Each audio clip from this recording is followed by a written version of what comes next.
No dia 19 de dezembro de 2023, mais ou menos nesse horário, expus lá no Centro Espírita Fraternidade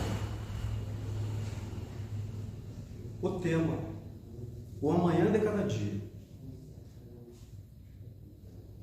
E hoje dei um giro de 180 graus e me remeti lá para as vidas passadas.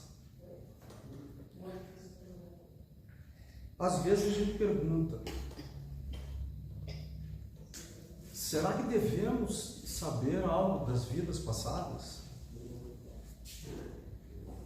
E se o que a gente trouxesse de lá, qual é o impacto que seria na nossa vida? Tendo em vista a lei do progresso, sempre estamos reencarnando, progredindo.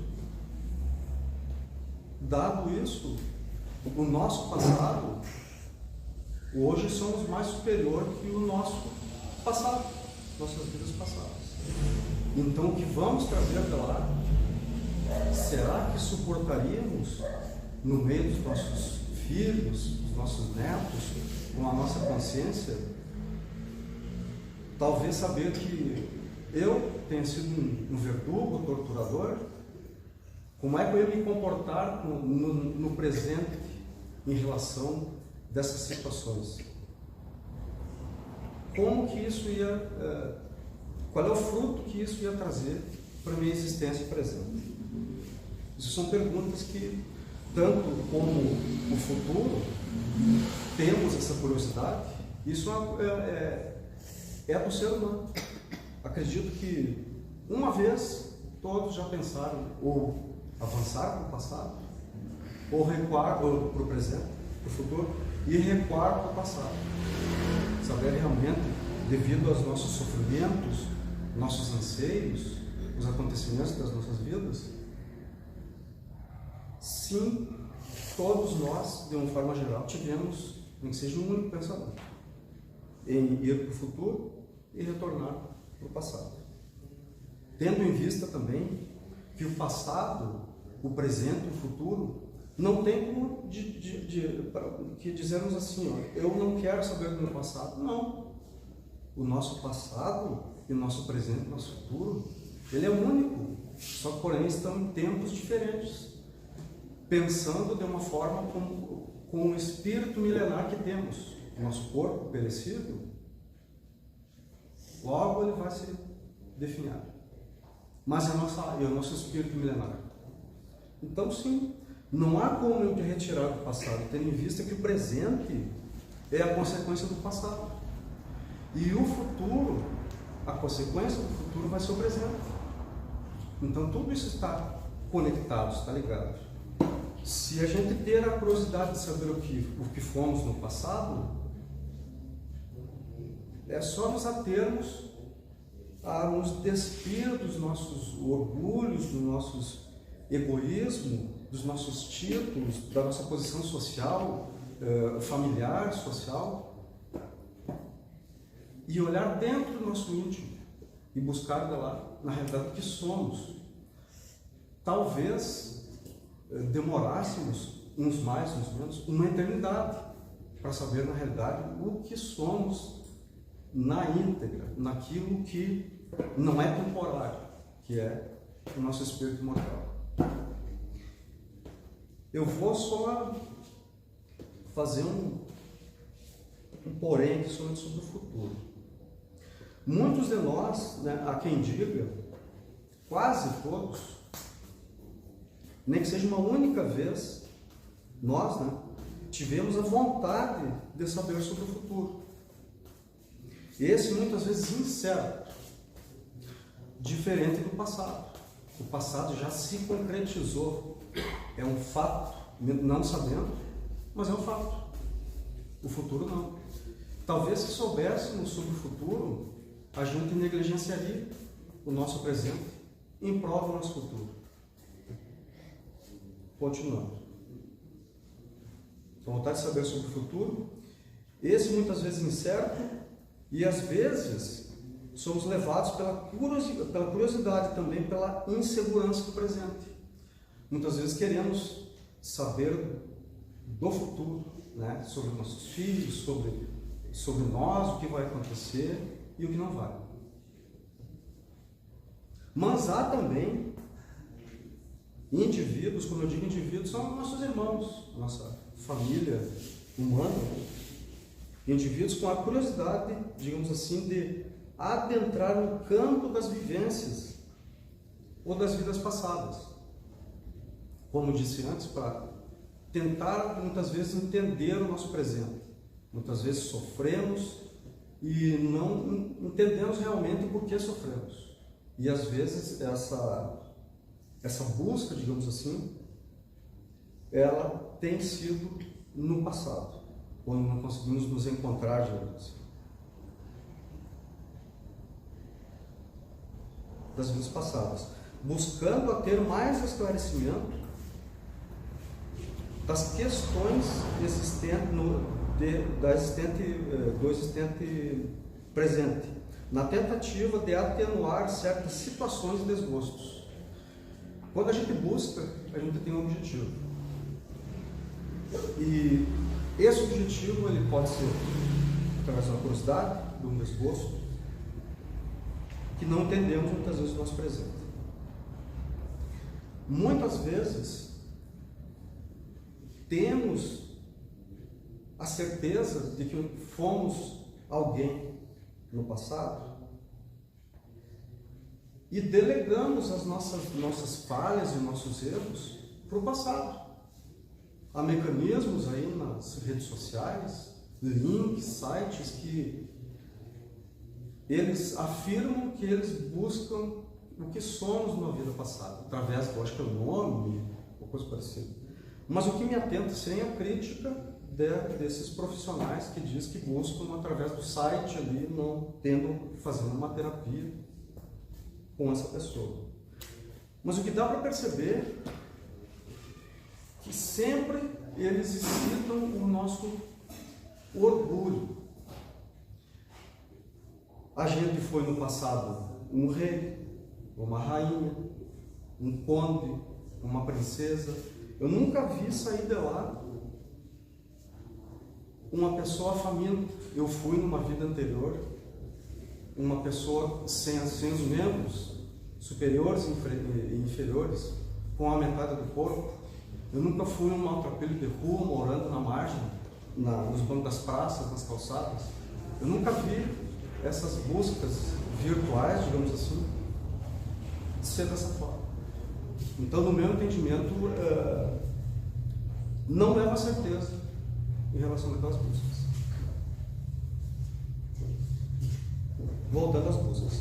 Mas nessas buscas incessantes, os indivíduos esquecem da responsabilidade do conhecimento que poderão trazer para o presente sobre as vidas passadas. Como eu disse antes, será que suportaríamos saber disso, das vidas passadas?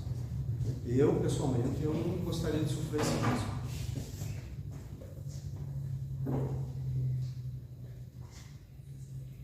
E o impacto que poderá ocorrer na vivência atual, sabendo possivelmente das más inclinações e o que fizemos e fomos no passado. Nosso Criador, nosso bondoso Deus, deixou os conhecimentos do passado e futuro de uma forma velada. Muitos souberam do passado. Virgem Maria soube do passado.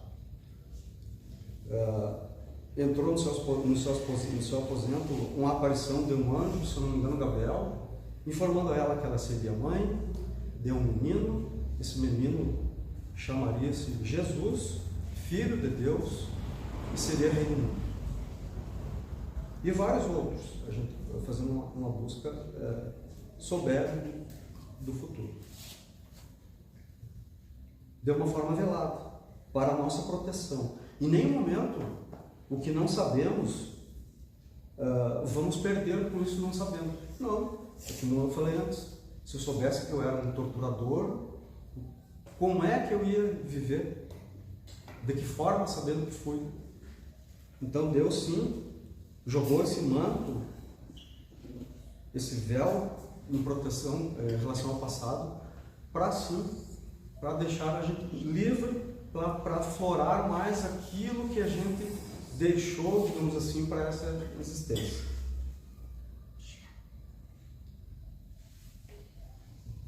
De forma velada para a nossa proteção, salvo em raras exceções aqui nesse plano. Sempre vai haver alguma exceção. Sempre essas delegações, vejamos assim, ó, vamos lá para o Jardim do Éden. Veja bem, voltamos bastante. Adão disse assim a Eva, diminuindo todo o teor. Mas Eva, e a Eva discordando. Mas a serpente, Adão. Então veja bem, nós empurramos as responsabilidades muitas vezes para outras pessoas. Muitas vezes porque fomos no passado. Vidas passadas então. No imaginário popular, muitas pessoas gostariam de remover a sombra do esquecimento que cobre o passado, tendo acesso às vidas passadas e aos acontecimentos que nelas ocorreram para melhor compreender certos acontecimentos atuais da atual encarnação. É o que comentei antes sobre essa busca, tentativa de conhecimento. Como se a responsabilidade do sucesso reencarnatório na atual existência recaísse exclusivamente na compreensão dos acertos ou dos erros das vidas passadas. Não foi. Se fosse somente do passado os nossos erros, seria mais simples. Não, nós contraímos erros aqui mesmo. Somos de carne e osso, nós erramos. Então não é correto dizer que tudo foi culpa do passado. Se Deus, na infinita bondade e misericórdia, permitisse o livre acesso ao inconsciente profundo da alma, poderia atrapalhar a reencarnação de muitos, uma vez que nem todos amadurecem moralmente ao mesmo tempo. A gente percebe aí popularmente, né, opostos desencarnes coletivos e coisa e tal, que já era para acontecer aquilo, entende? Muitas vezes acham que vão todos migrar para um determinado estado de consciência, fora do corpo físico, todos juntos. Não, a gente pode desencarnar ali junto do nosso companheiro, mas não, cada um vai ter um princípio evolutivo, cada um vai ter um local, entende? Não esse local geográfico, não. Cada um vai ter o seu estado de espírito ou de consciência.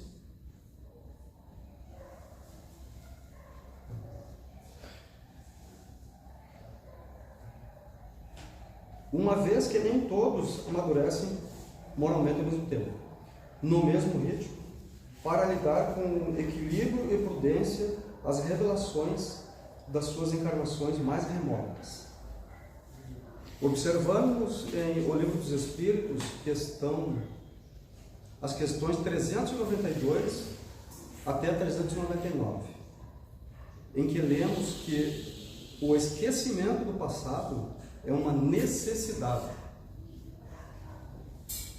para a evolução do espírito, pois se ele viesse a se lembrar de determinados acontecimentos em momento inoportuno, isso poderia comprometer sua atual existência. Aquilo que novamente disse, o conhecimento do passado e abalar talvez o nosso presente. Segundo os Espíritos, quando retornamos à matéria para uma nova oportunidade, solicitamos no mundo maior o esquecimento das vidas anteriores, com o objetivo de superar as dificuldades que nos levaram a cometer imprudências, para não reincidir nos mesmos erros. Então, esse esquecimento é benéfico, Porque nada garante que vamos novamente reencarnar, que não vamos errar naquilo que erramos. É um risco que corremos. Para os antigos gregos, o esquecimento por completo das vidas anteriores é quase que impossível.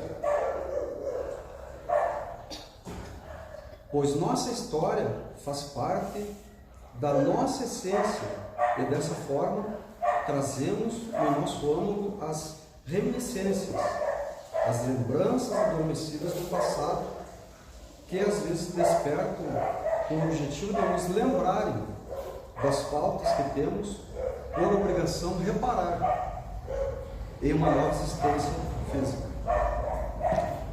Como eu disse, o passado, o presente e o futuro está na nossa essência. Não há como a gente desconectar o nosso passado.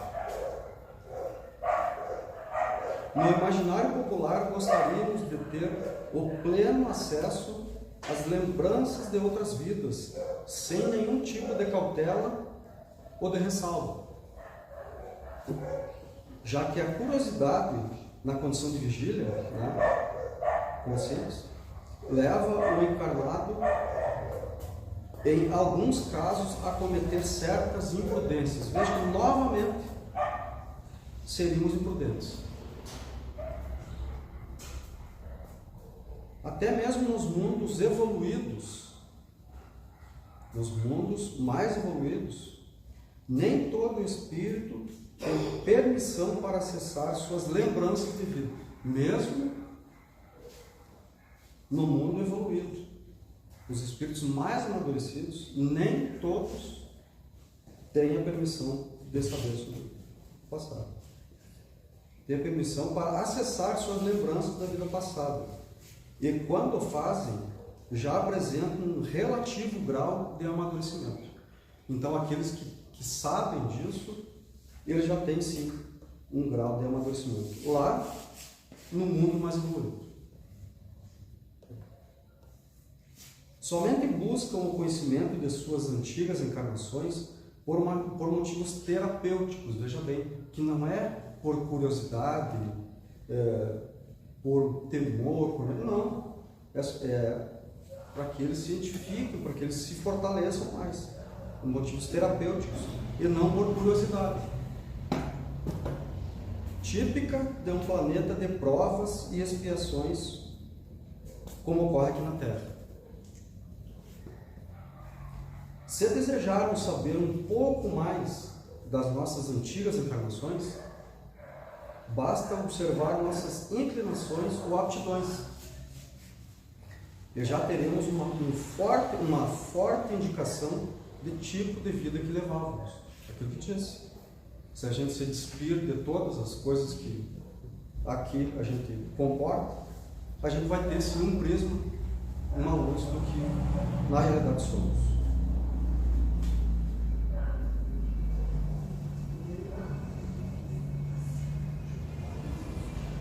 Segundo nos conta os espíritos em obras, como a série de André Luiz, A Vida no Mundo Espiritual, nem todos os problemas que precisamos superar têm origem em vidas passadas. Algumas falhas ou dívidas foram contraídas nessa atual existência, por abusos cometidos de forma irresponsável. Confesso a vocês que esse responsável aqui era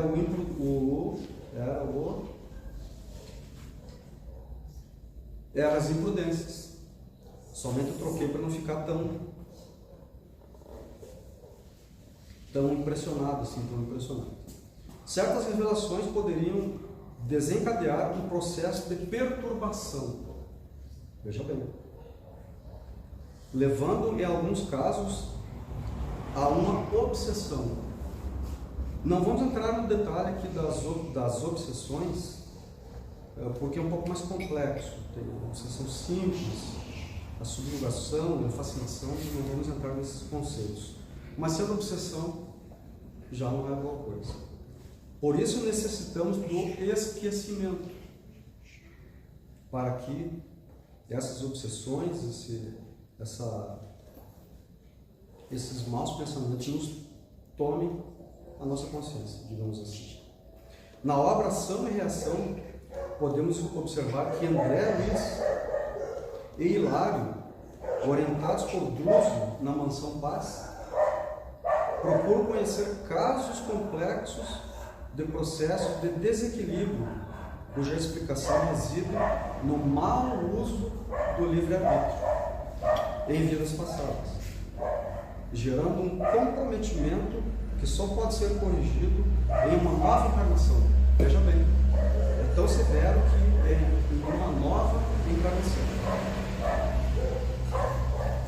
Quando os espíritos, na condição de malfeitores, tiraram a vida de suas vítimas, se utilizando das mais variadas artimanhas para atingir seu intento.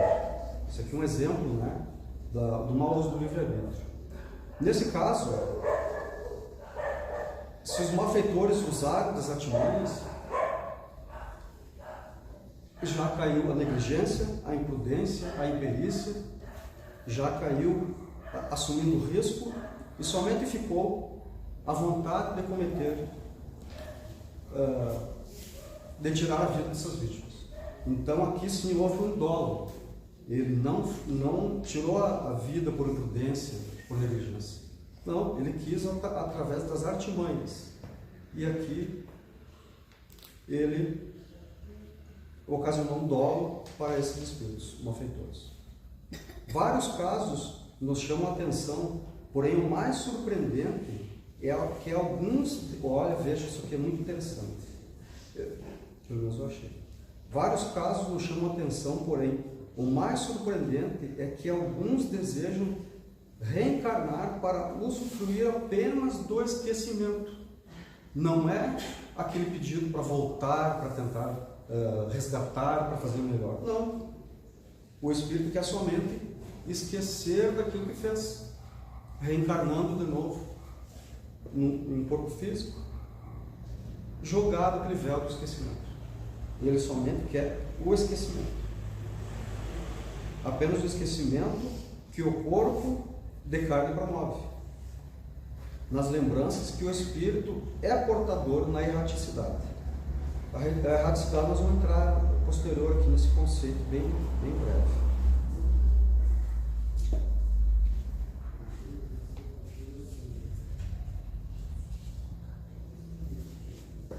Mais um exemplo aqui. Vários desencarnados trabalhavam em uma enfermaria, atendendo aos necessitados que chegavam das regiões umbralinas. Também, posterior, vamos ver o conceito do que significa. Muitos já sabem, mas é bom sempre relembrar.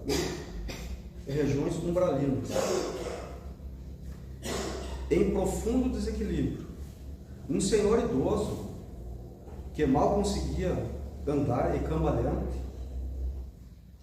que já estava na Mansão Paz há 20 anos, veja bem, pergunta ao dirigente Druso quando ele teria a oportunidade de reencarnar para sua mente ficar livre das lembranças que o atormentavam de forma contínua, gerando um grande desconforto. Já bem que ele queria somente encarnar novamente para que não soubesse o que ele fez e sair daqueles problemas. Druso lhe disse que tivesse paciência, pois em momento oportuno a espiritualidade iria providenciar essa bendita oportunidade, que seria a reencarnação. Voltando lá um pouquinho sobre a erraticidade, um conceito mais reduzido.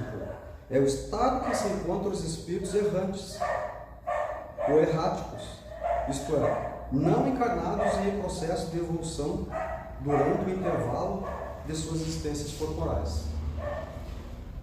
Sabemos através dos espíritos que desencarnamos, partimos para a pátria espiritual, temos, não de uma forma física, mas do estado de consciência, o umbral, E lá, conforme a nossa caminhada aqui nesse plano, vamos ter uma passada rápida ou uma passada alongada. Vamos supor assim, como seria o umbral de São Francisco de Assis, não é mesmo? Madre Teresa de Calcutá, mais na atualidade. Seria, no meu entendimento, um abrir e fechar de portas, mas usando um pouco o extremismo. Agora pegamos um indivíduo tirano no mundo, que cometeu várias violências contra a humanidade, contra todos nós. Como é que seria a passagem dele no umbral? Bem turbulenta, penso eu. Então, o conceito simplificado das regiões umbralinas, ou umbral. Região sombria do mundo fluídico espiritual, onde falávamos no estudo, né, sobre esse corpo espiritual. Fluídico espiritual. Os fluidos espirituais são, propriamente falando, a atmosfera dos seres espirituais. É o meio onde se passam os fenômenos perceptíveis apenas na visão e ao ouvido dos espíritos. Então não há como, nós não temos essa sensação, somente na espiritualidade.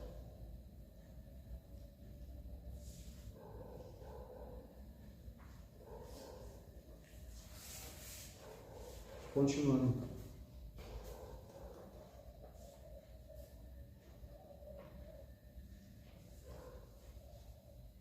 Aqui sobre as regiões umbralinas, não é mesmo? É onde existem grandes perturbações e sofrimentos destinados aos espíritos de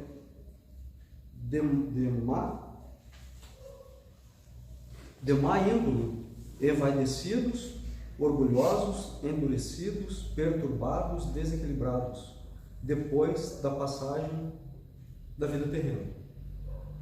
Então veja bem que o umbral é mais caracterizado por espíritos menos evoluídos, mais inferiores, ou dotados de mal, digamos assim.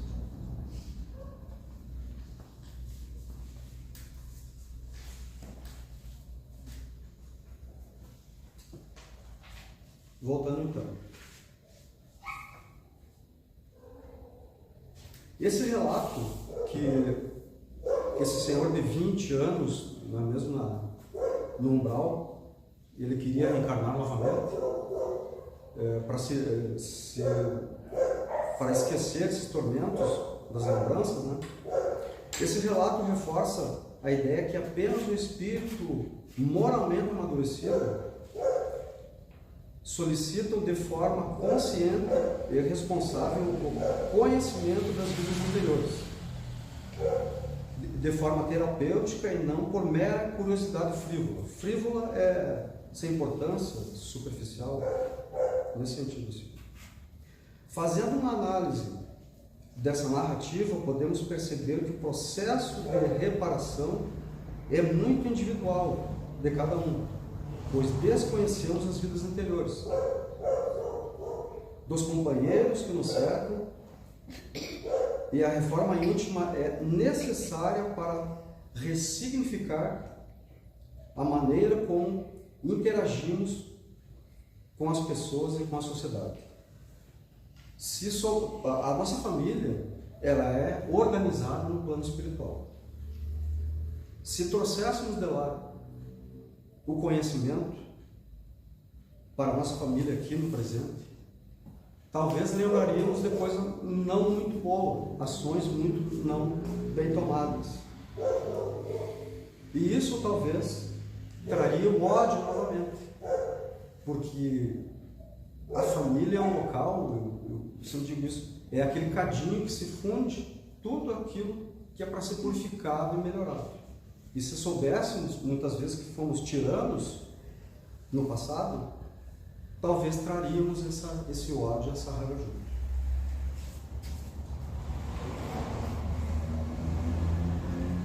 Esse processo de reeducação do espírito não se limita a uma única encarnação.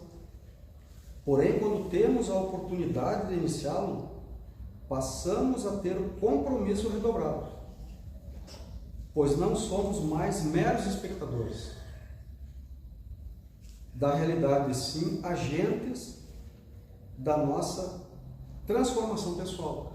Quando temos já um pouco de noção daquilo que fomos, o que somos e para onde vamos e o que deixaremos, nós temos sim essa responsabilidade. Como diz aqui, não seremos mais espectadores. Não. Fazemos parte dessa transformação pessoal. Sabemos que a natureza não dá saltos.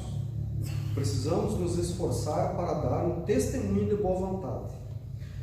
Para o nosso bondoso Deus, a vontade vindo do coração, mesmo não tendo o intento, não tendo atingido o objetivo, já é um grande passo dado. Se essa vontade veio do coração e ela sendo verdadeira. Boa vontade. No qual demonstraremos aos desencarnados que percebemos a necessidade de renovação com a reforma íntima, através do estudo e da mudança de padrão vibratório.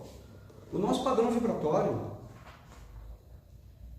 ele oscila, ele se equilibra, ele eleva-se, ele desce. No trânsito, se a gente tiver com um patamar vibratório excelente, é qualquer um fazer uma barbeiragem que soframos o risco, tende a baixar.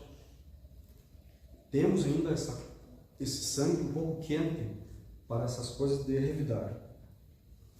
Mas se temos esse conhecimento do nosso patamar vibratório, nosso padrão vibratório, se estamos num local vicioso ou com assuntos que não competem mais a nós, às vezes acontece até na nossa família, não é mesmo? Se der para se afastar, fazer uma prece, mas eu não tenho tempo. Não! Isso é só pedir para a espiritualidade, para o meu mentor, para Jesus, me acalmar e acalmar essas pessoas, que tudo vai passar. A retirada estratégica não é covardia, é sinônimo de inteligência. Toda retirada estratégica. Um autoconhecimento representa o primeiro grande passo para a renovação dos sentimentos que nos transformarão em individualidades mais livres e evoluídas. Olha como isso é bonito. Não é? Essa é a nossa esperança. Lá no Evangelho, segundo o Espiritismo, no capítulo 5, Bem-aventurados os aflitos, lá no item 11, esquecimento do passado. Em vão se objeta que o esquecimento constitui obstáculo. É em vão. O esquecimento não é um obstáculo. A que se possa aproveitar das experiências de vidas anteriores. Não, o esquecimento não é um obstáculo. Havendo Deus entendido de lançar um véu sobre o passado, é que há nisso vantagem, como explicamos antes. Frequentemente o espírito renasce no mesmo meio em que já viveu, estabelecendo de novo relações com as mesmas pessoas a fim de reparar o mal que haja feito. Como eu disse antes, organizamos a nossa família, viemos para cá, acertamos, erramos, desencarna-se todo mundo, vai para o plano espiritual, em dado momento, é de novo organizada a família, para ver se acertamos de novo aqui. Então veja bem que não é uma coisa de um dia para o outro. São décadas, não é mesmo?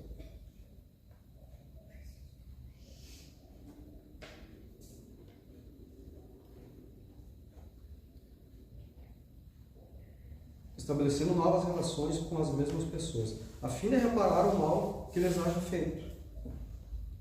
Se reconhecesse nelas a quem odiara, talvez o ódio se lhe despertaria outra vez no íntimo. Como eu disse, talvez a gente teria esse ódio novamente com os entes da nossa família, se lembrássemos do passado. De todo modo, ele se sentiria humilhado em presença daqueles a quem houvesse ofendido. Então veja bem que o esquecimento, ele é bendito e veio de Deus. Para nos melhorarmos, outorgou-nos Deus, precisamente, o de que necessitamos. E nos basta somente isso. O que necessitamos. A voz da consciência e as tendências íntimas privam-nos do que nos seria prejudicial. Veja bem que é importante não sabermos. No autoconhecimento, lá eu não sou muito bom de datas, lá há 500 anos antes de Cristo aproximadamente, o filósofo grego Sócrates nos traz, e ainda continua nunca vencendo essa frase, pequena frase, mas porém gigante na sua essência: conhece-te a ti mesmo. E é reforçando de novo, conhece-te a ti mesmo, que eu encerro esse trabalho de hoje.